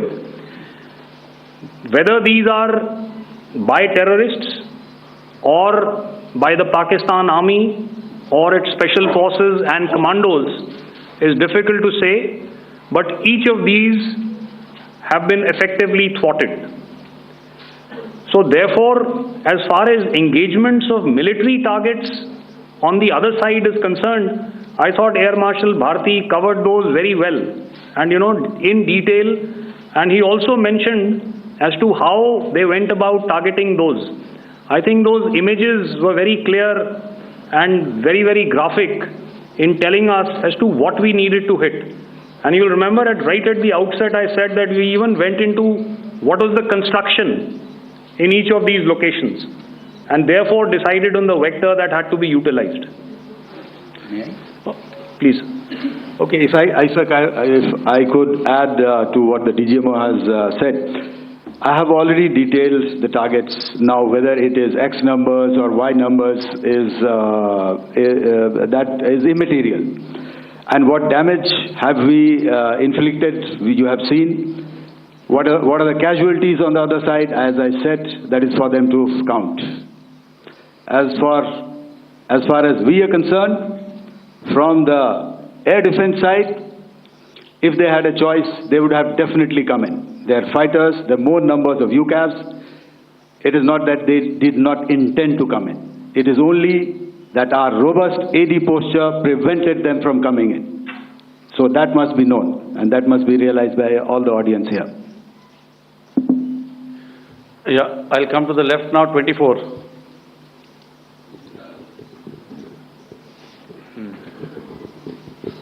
Good evening, sir. This is Anvesh Rath from Z. Sir, I wanted to know on the first briefing, which was done by FS and two representatives from Air Force and Army, you showed a list where there was 21 places in that list. You have stuck 9. Are more operations going to be held? Is Operation Sindoor still on? And the second question, thank you, sir. Thank you so much. And also, I want to congratulate all three of you for a fantastic operation that you guys have done. Thank you so much. Thank you so much for that one question. Yeah. Sir, the question. Unfortunately, Rath, is that your name? I'm sorry. As far as operational details are concerned, I am not in a position to share those right now. But I think I'll take a cue from Pramod. He said towards the end that the Indian Navy is still in a posture that is deterrent. And I have already made it very clear towards the end of what I said that it's only a couple of hours ago that the Chief of Army Staff has carried out a security review and he's authorized our Army commanders to deal with violations of any kind from across the borders in a manner that they deem fit. So again, to reiterate, the response will be fierce and it will be punitive.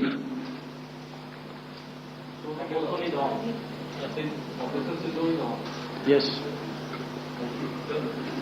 163. I'll go back this side now. Yeah, 255. She said middle wale kya karenge, so 255. Oh, sorry. Good evening, sir. I'm Shailesh from National Defense. Please allow me, first of all, to pay my gratitude for protecting us Indians. Thank you very much. Sir, since the enemy has been talking about taking down our aerial platforms, it would be deemed fit in case we can reveal that we have taken down their fighter jets. What could be the number? Though you said that they may be not good to reveal the platforms, but since this has come from various quarters in Pakistan, so I believe that we need to answer, in case if you can, sir, if you may allow. The question is for me? Yes, sir. Okay, and if I get it right, you want to know how many of their planes we have downed? Yes, sir. Yes, sir. All right. See, as I said, their planes were prevented from coming inside our border. All right. So we do not have the wreckage with us, but definitely we have downed a few planes. Numbers, we would not like to hazard a guess out here. Okay. I have the numbers. Okay, and we are getting into the technical details of it to establish it. So I would not like to put a figure at this time, but definitely there are losses from their side which we have inflicted. Please don't ask. Were they fourth generation plus, sir? See, you're putting words into my mouth. Why do you say fourth generation? Let us make it high tech. Okay. Thank you so much, sir. All right. Yeah, 163.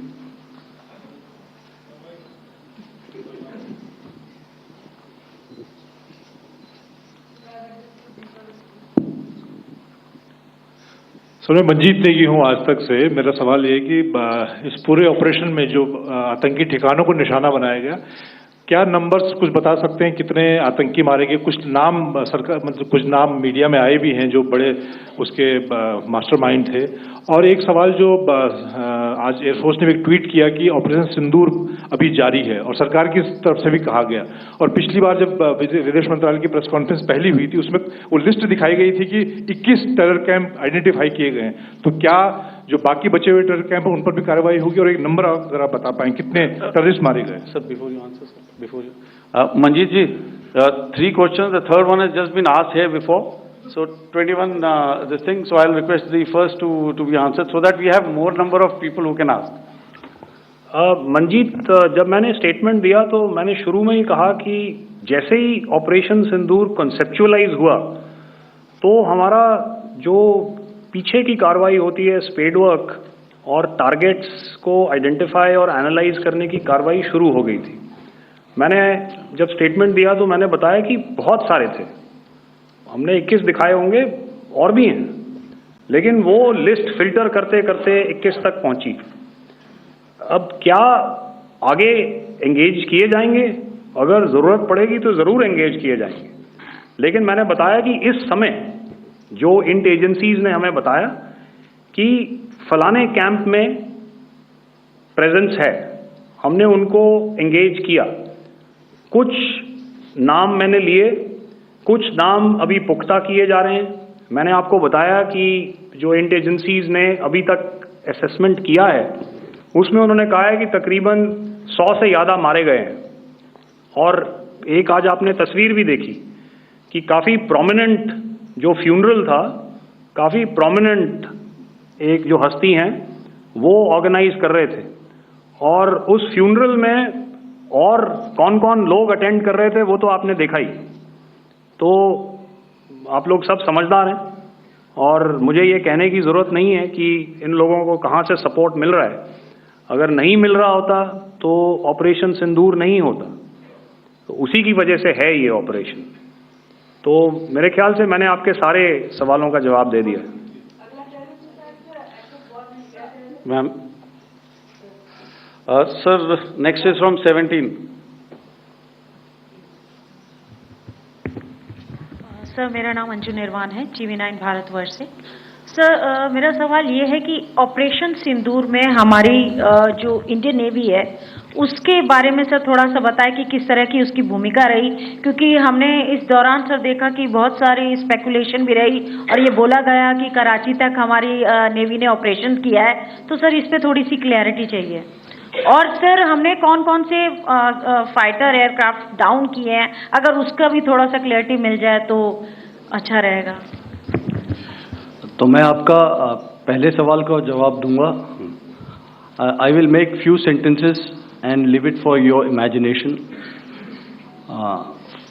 First of all, as I mentioned, we have quantitative and qualitative edge to deliver a massive blow to our adversary, and we completely dominate in the maritime front. Indian Navy's action is part of the escalation ladder mechanism which we have worked out amongst 3 services. This time, if Pakistan dare take any action, and Pakistan knows it, what we are going to do. That's all. Okay. आपके सवाल का जवाब मैं पहले दे चुका हूँ। आपके सवाल का जवाब मैं पहले दे चुका हूँ, इसलिए मैं बस उस तक ही सीमित रखूंगा और इतना कहना चाहूँगा कि आने वाले दिनों में आपको खुद ही पता चल जाएगा और ऐसी बातें छुपी नहीं रहती हैं, तो पता चल जाएगा। So at this time we'll just let it be. Okay, ladies and gentlemen, we have 1 or 2 more questions, sir. Please, they are going to be outside. You can speak to them there also. 104. 104.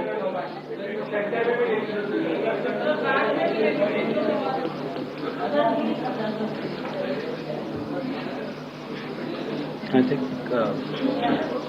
Yeah, ask sir. Sir, Dinakar with the Hindu newspaper. Are you surprised that you got this question? No, sir. I'm waiting for this to look. Sir, can you give a number of assets we lost, because there's been a lot of speculation going on. International media writing a lot of things about our platforms, including Rafale. I mean, Pakistan claiming that Rafale has been downed, etc. Can you put that question to rest and clarify on that? I guess that question is for me. All right, I'm happy that you've asked this question. You know, we are in a combat scenario, and losses are a part of combat. The question that you must ask us, okay, and indeed that we must ask ourselves, you inclusive, is, have we achieved our objectives? Have we achieved our objective of decimating that terrorist camp? And the answer is a thumping yes. And the results are for the whole world to see. As for the details, what could have been, how many numbers, which platform did we lose? You know, at this time, I would not like to comment on that, because we are still in a combat situation. And if I comment on anything, it will only be advantage adversary. So we don't want to give him any advantage at this stage.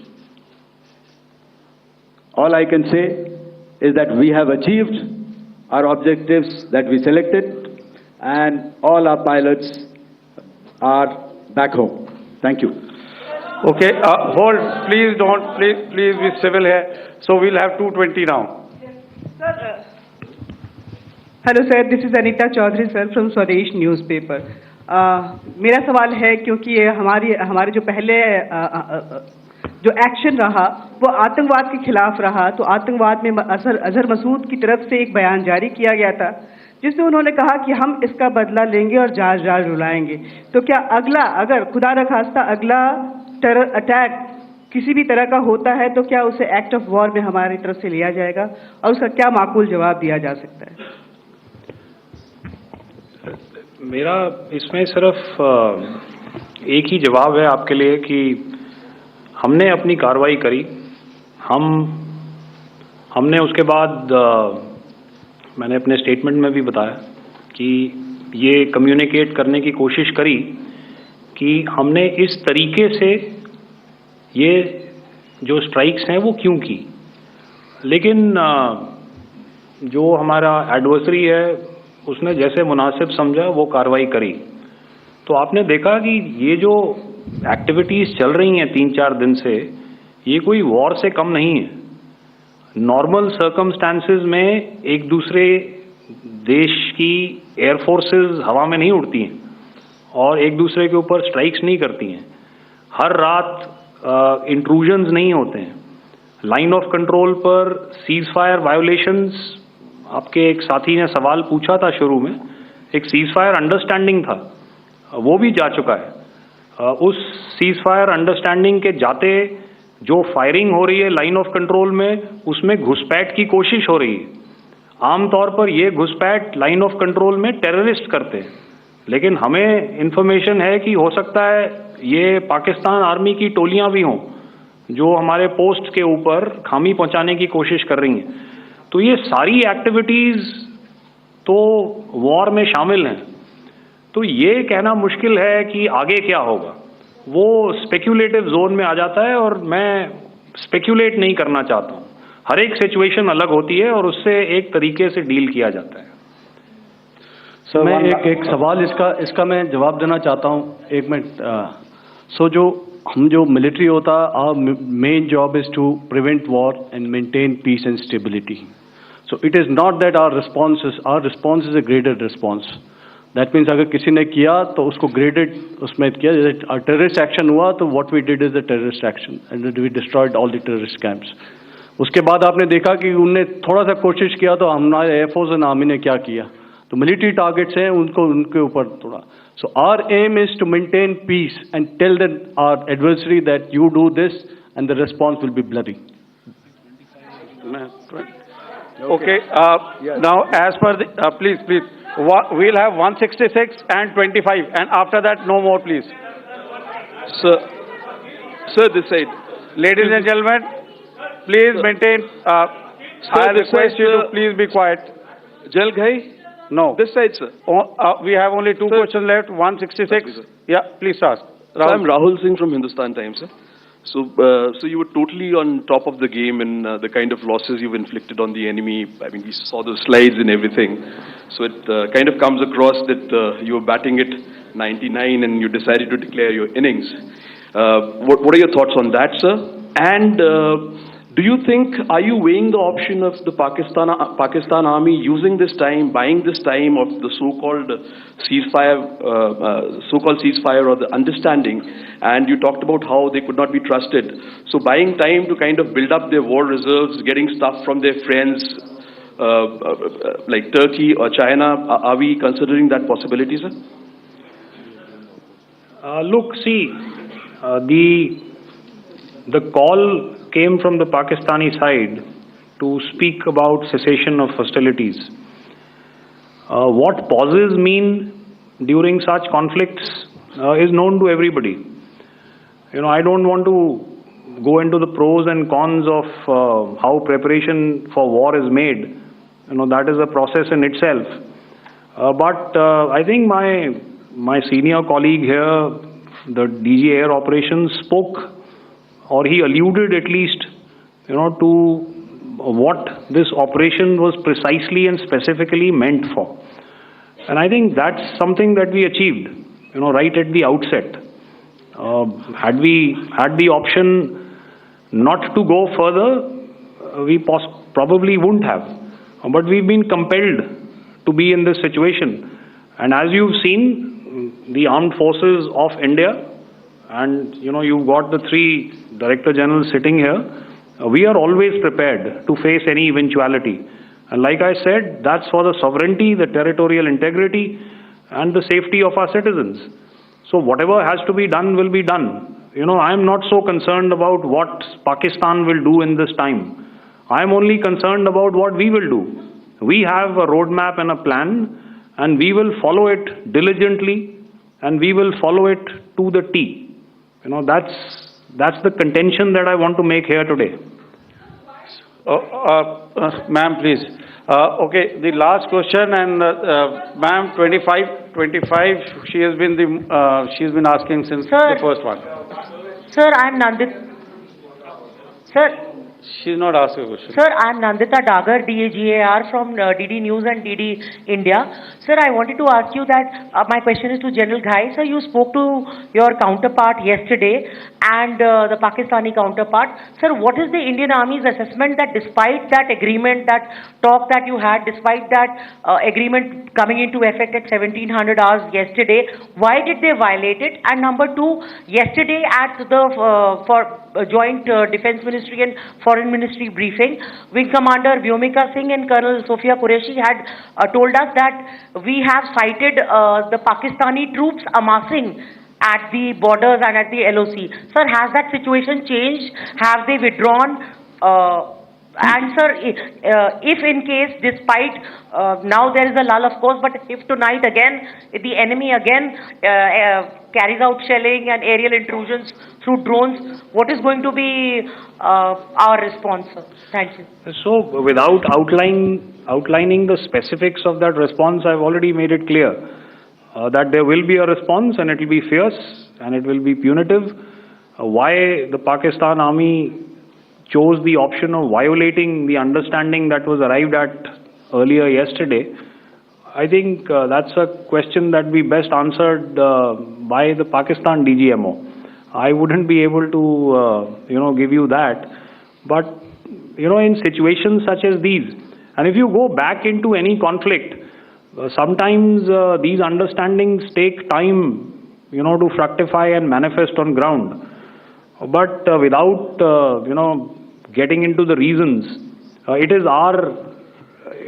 our mandate to be prepared at all times, and that we were. It's not as if because there was an understanding we weren't prepared. I must tell you that the armed forces were on a very, very high alert, and they continue to be in that state even as we speak. Oh, all right.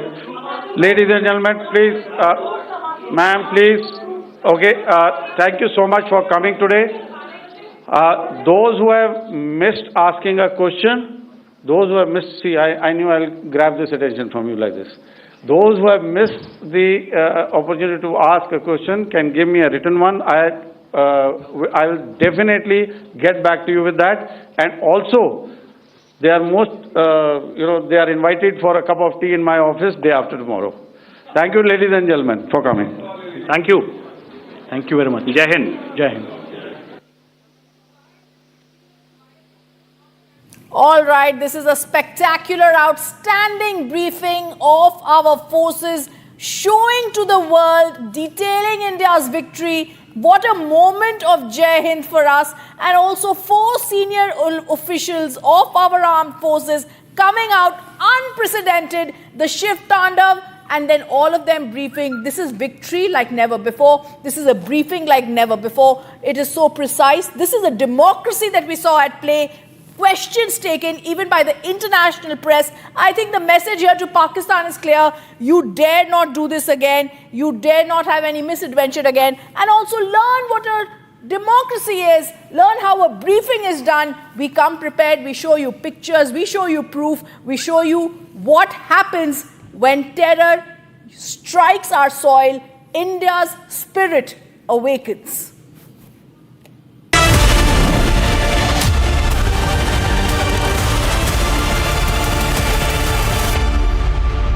विमल में गुलिस्तां के ये कुछ लजीज फरिश्ते जब साथ घुलें तो जी ललचाए और दिल कहे कि स्वाद की जुबान में खुद को ऐसे डुबाऊं कि निकल ना पाऊं। विमल की जुबान कुछ है ही ऐसी, मानते हैं? विमल, बोलो जुबान कैसी? MDH की हल्दी मिर्ची धनिया करे कमाल, ये रंग दे, ये खुशबू दे, ये तीखा, ये कम पड़े, क्या निराला MDH मसाला। विमल में गुलिस्तां की ये कुछ लजीज फरिश्ते जब साथ घुले तो जी ललचाए और दिल कहे कि स्वाद की जुबान में खुद को ऐसा डुबाऊं कि निकल ना पाऊं। विमल की जुबान कुछ है ही ऐसी, मानते हैं ना? विमल, बोलो जुबान कैसी? दादी के हाथों का जादू और खुशबू से महकता घर, माँ की मुस्कुराहट और खाने की सुगंध। MDH गरम मसाला, क्योंकि हर रिश्ता है स्वाद से जुड़ा। पाकिस्तानी और इंडिया ने जंग शुरू कर दी। मेरे बहावलपुर सिटी के अंदर मौलाना मसूद अजहर साहब के जो है मदरसा है, उसके ऊपर 4 मिसाइल दागे गए हैं। 4 मिसाइलों के साथ हमला किया। Summer is here. Is your home ready for the heat? Keep your roof cool and your home comfortable all summer with Roof Cool and Seal.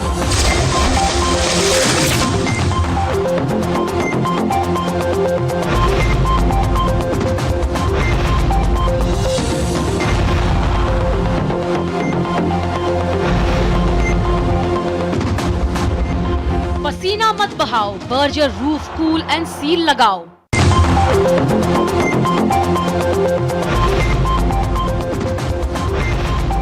Unlike in 2019 when we had hit Balakot, which was in the wilderness, and Pakistan got an excuse to say that nothing had been damaged or killed, that we had only killed some crows and pigeons and sparrows. This time we chose high visibility terrorist targets which have been around for decades, right? And they are command and control targets, terror training camps of big, very great magnitude, so that they cannot be missed by the people of Pakistan or the whole world per se. Otherwise, we had that syndrome of jungle mein mor nacha, kisi ne na dekha, etc., which Pakistan took the fullest advantage of to deny that it had been hit. and that was taken advantage of by some unscrupulous people in India. This has been a very calibrated, very calculated, meticulously planned and executed strike. Right? It is non-escalatory in nature because it is proportionate, because it targets precisely the terror training camps. We have not hit the Pakistan armed forces, the army or the ISI. We have focused only on the terror targets. To that extent, it should be non-escalatory. India is prepared to call it off at this stage. Should Pakistan wish to escalate and target Indian civilian or military targets, then it is signing its own death warrant. It will give the Indian armed forces the precise pretext.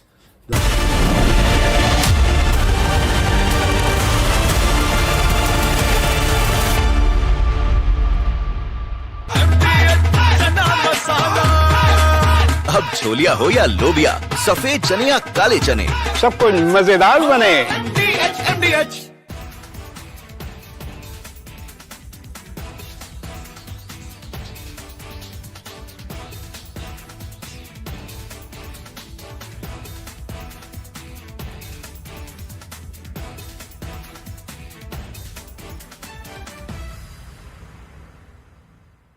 Secret recipe MDH का जीरा SIP जल जीरा मसाला। SIP SIP जीरा SIP MDH का जल जीरा SIP MDH का जल जीरा SIP.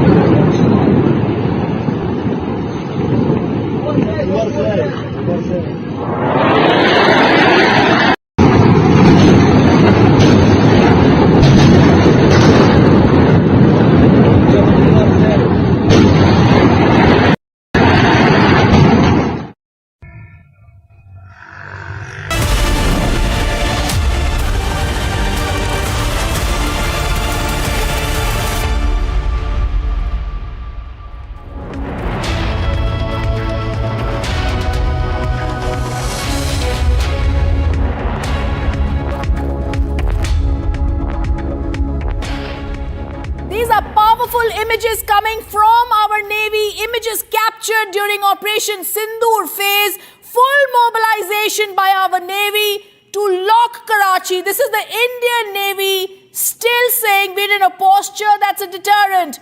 They've also said response. This is Brahmos image. Shavan? Well, in fact, what you see right now on your screens, these are not representative images. Let me just make that very clear. These are images of the operational period, the period when Operation Sindoor was on. And what we haven't spoken about is the role that the Indian Navy has played, and I would say a decisive role that has been played this time, Abhishek, by the Indian Navy. The very fact that the entire grid system was completely locked, pushing back the submarines as far as Pakistan is concerned, sending across a message that if any further escalation, the Indian Navy is ready to carry out its assault.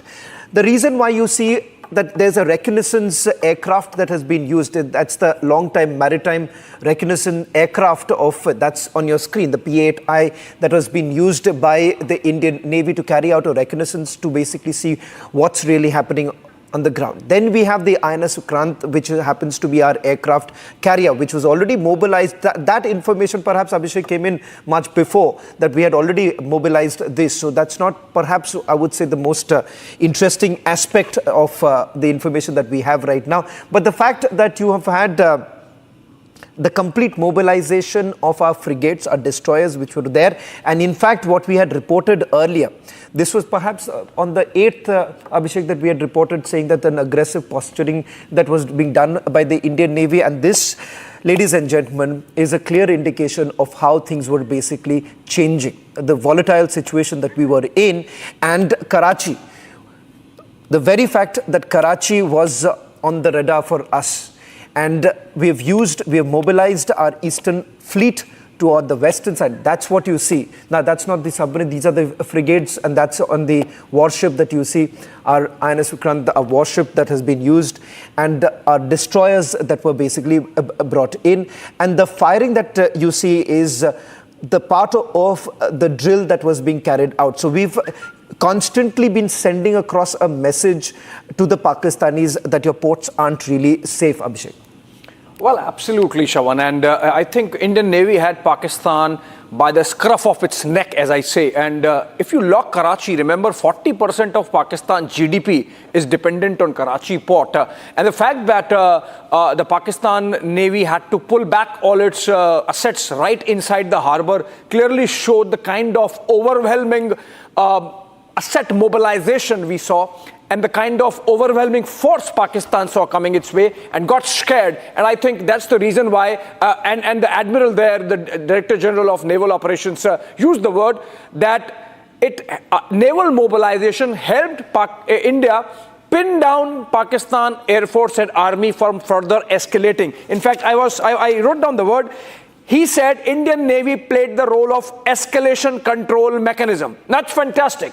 I think what we did was, the Army and Air Force of Pakistan knew that if they escalate from here on, they would lose Karachi, possibly they would lose Gwadar, and they would lose the country. And they would set back Pakistan economically by at least a decade or two. Not that they are doing any fantastically. Even now, they are living from loan to loan, dole to dole, cash to cash, and begging from begging. But even then, this naval mobilization really put paid to any misadventure that Pakistan could have thought of. And let's just, on that note, this is what the Vice Admiral had to say.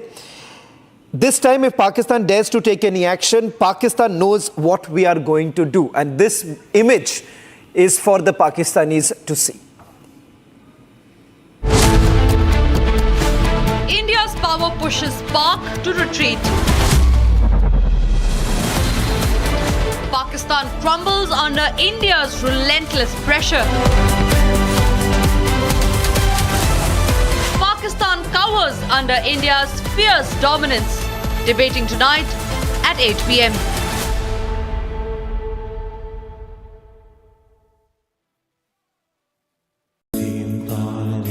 At Amity, we are committed to building a stronger India through world-class education and research, to nurture ideal citizens who, together with the leaders of today and tomorrow, will make India a world superpower. Amity University, India's leading not-for-profit private university. MDH की हल्दी मिर्ची धनिया करे कमाल, ये रंग दे, ये खुशबू दे, ये तीखा, ये कम पड़े, क्या निराला MDH मसाला। विमल में गुलिस्तां की ये कुछ लजीज फरिश्ते, जब साथ घुले तो जी ललचाए और दिल कहे कि स्वाद की जुबान में खुद को ऐसा डुबाऊं कि निकल ना पाऊं। विमल की जुबान कुछ है ही ऐसी, मानते हैं ना? विमल, बोलो जुबान केसरी। आधे बाउल दही में 4 चम्मच MDH चटनी पुदीना मसाला डाला, स्टर करो, पुदीना चटनी तैयार। MDH चटनी पुदीना मसाला।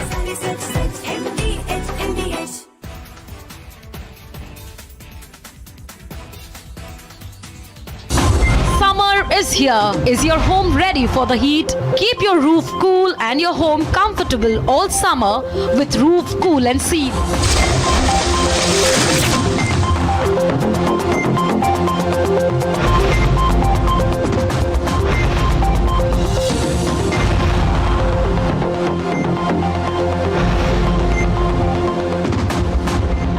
पसीना मत बहाओ, Berger Roof Cool and Seal लगाओ।